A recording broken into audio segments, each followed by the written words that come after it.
Hi. Hello again. Adolph, Saphir, the Divine Unity of Scripture. And we're on page 315. And the last segment, Saphir has been addressing the fact that you have to separate two questions. Were Israel the people of God, or were they the true religion? Which goes along with the Watchtower concept of pure worshippers. Were they pure worshippers? No. They never have been pure worshippers. And Saphir is making the point that they were not only contaminated by their pagan background before they went into Egypt, but they were actually adopting Egyptian gods while they were there. But did that change their status as God's people? No. So that's 400 years they've been in that relationship, that personal relationship with Yahweh, before they got the law of Moses, which was to transform them into a holy nation, a people truly separated unto God. They didn't get that perfectly right either. In fact, they failed miserably. But then, did that change their status as God's people? He takes up the point. But the reason why he brought them out of Egypt, as was said to Pharaoh, was this, that upon Mount Sinai he might betroth them to himself as his own people. Mount Sinai is generally viewed, and correctly viewed, as the mountain where God manifested his severe justice and his awful majesty. I think I've just stolen your piece. Yes. You can have the rest of it. Okay. Even Moses himself was filled with fear and trembling. But there is another aspect of Mount Sinai, which we also read of in the prophets. It was as it were the place where God, who had brought his bride out of Egypt, betrothed himself unto her. I remember the time of thy first love, the day of thy espousals, when thou wentest after me in the wilderness. Israel is God's son. Unto Israel pertaineth the adoption. Here we are not in the territory of creation and nature. Whatever is said about God being a universal Father, and there are some elements of truth in that representation, it does not come into contact with this. Not because God created Israel and has created all human beings is he their father, else the term adoption would have no meaning. Out of Egypt I have called my son. He has adopted them to be his own. I was struck by the fact that he starts by talking about Israel as a bride, and then he moves to Israel as a son. And so I to me, this is an illustration of God uses metaphors to get his point across, relationship, intimacy. But you can't run with those. You can't take them literally. Push them too far. Yeah. But we do that with other metaphors. Or even we with just Father, run Son. with them. In the case of Jesus Christ and his Father, right? Yeah. Yeah. Right. Now, before I begin to speak about what God said and did upon Mount Sinai, let me remind you of that wonderful phenomenon which has become more and more observed by all historians and by all those who investigate the religions of different nations, that there is no trace of monotheism to be found until we come to Abraham. And therefore only by something wonderful and supernatural can we account for the fact that there was a race who worshipped one God and who knew that God by name. For all the Shemitic tribes, without any exception except the Jews, were idolaters. They were not merely idolaters, but the number of their gods and goddesses and heroes was exceedingly large, and their idolatry was connected with great abominations and degrading sins. In Israel, although there was often a falling away into idolatry, or an attempt to combine the worship of Jehovah with idolatrous usages and places, all idolatry is always regarded as a going after strange gods and after new gods. There is not the slightest trace in Scripture or anywhere else that Israel, at one period of its existence, was idolatrous or semi-idolatrous, and then gradually rose to the knowledge of there being one God. Idolatry is always spoken of as an adultery which Israel had committed, for God was from the beginning the very God who had revealed himself unto them, and it was only from other nations that they adopted the idea of their being gods, and of those idolatrous services which were connected with their ideas of gods. There is the significant fact that there is no word in the Hebrew language for goddess. Such an idea never entered into their minds. That's a fact I didn't know.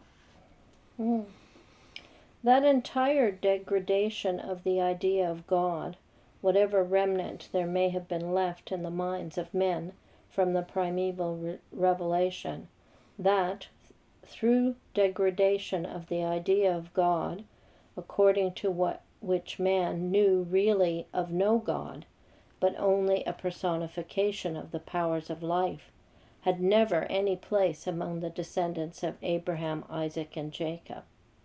This point is so important that I would like to read to you two statements in regard to it of two English writers. The first from De Quincey, quote, "There is one sole idea of God. Of this idea two things may be affirmed. The first thing, that it is at the root of all absolute grandeur, of all truth, and of all moral perfection. The second is, that, natural and easy as it seems when once unfolded, it could only have been unfolded by revelation. And to all eternity, he that started with the false conception of God could not, through any effort of his own, have exchanged it for a true one. All idolatries alike, though not all in equal degrees, by intercepting the idea of God through the prism of some representative creature that partially resembles God, refract, splinter, and distort that idea, so that idolatry is not merely one of many evils, and one utterly beyond the power of social institutions to redress, but in fact it is the fountain of all other evil that seriously menaces the destiny of the human race." End of quote. The great importance of this is evident. Men who do not wish to believe all that is written in the Bible select a few things from the Bible which they like, and then give themselves the appearance as if they had found out these great truths by their own reason, or from the intuitions of their own mind, whereas they would never have known that there is a God who has created the heavens and the earth, except through the revelation which God gave to Abraham, Isaac, and Jacob. I think this is very much alive right now, 130 years after he wrote this. In the discussions of people like Tom Holland, Douglas Murray. One I just saw that we've shared is their discussion with Peter Robinson about the basis of our Western ethics and morality. We just assume it's all just common knowledge. It is not common knowledge. As he says here, this would not be known without the idea of one God who is both lawgiver and creator. Yeah, we assume we came up with these great ideas.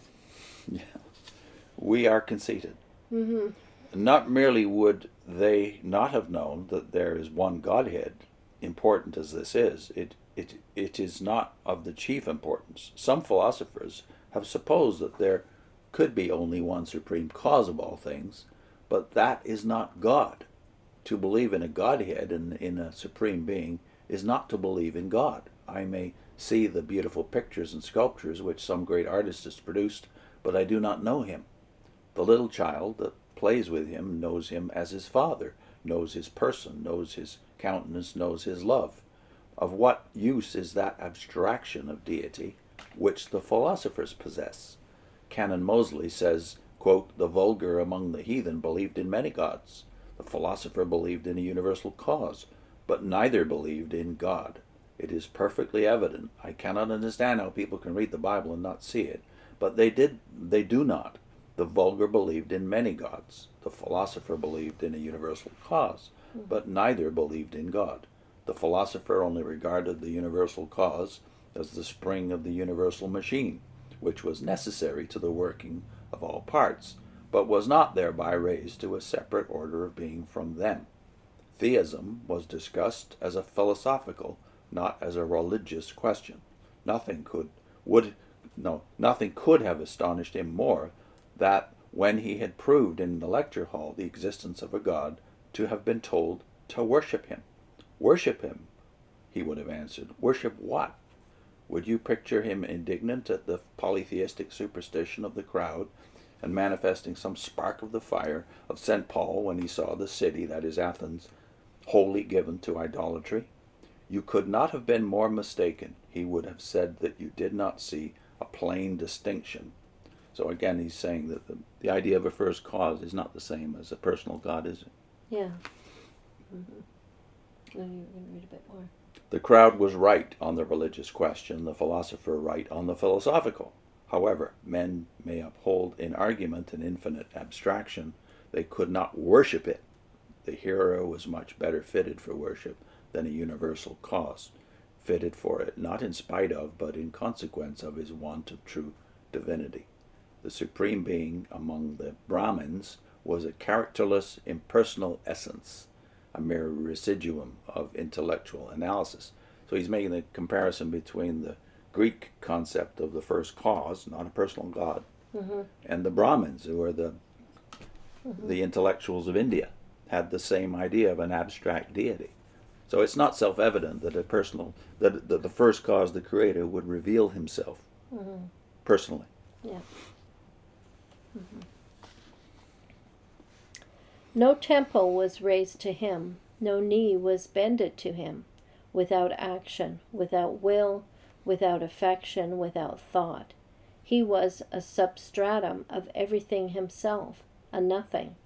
Thus the idea of God was far from calling forth in the ancient world the idea of worship.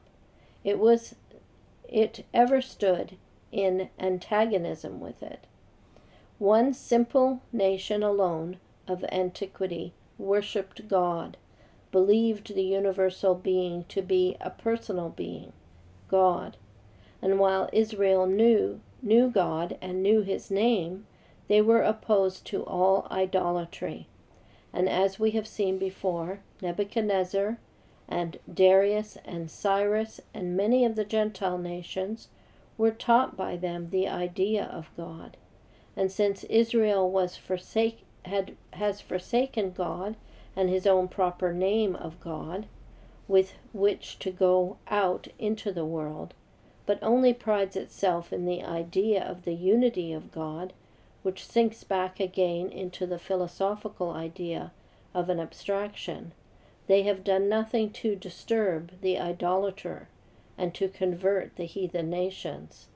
But we Christians who believe in Father, Son, and Holy Ghost, and who have the name of Jesus standing out as a personal name, even as Israel of old had the name of Jehovah, we have gone forth, and many have turned from idols to serve the true and living God and to wait for the coming of the Lord Jesus from heaven.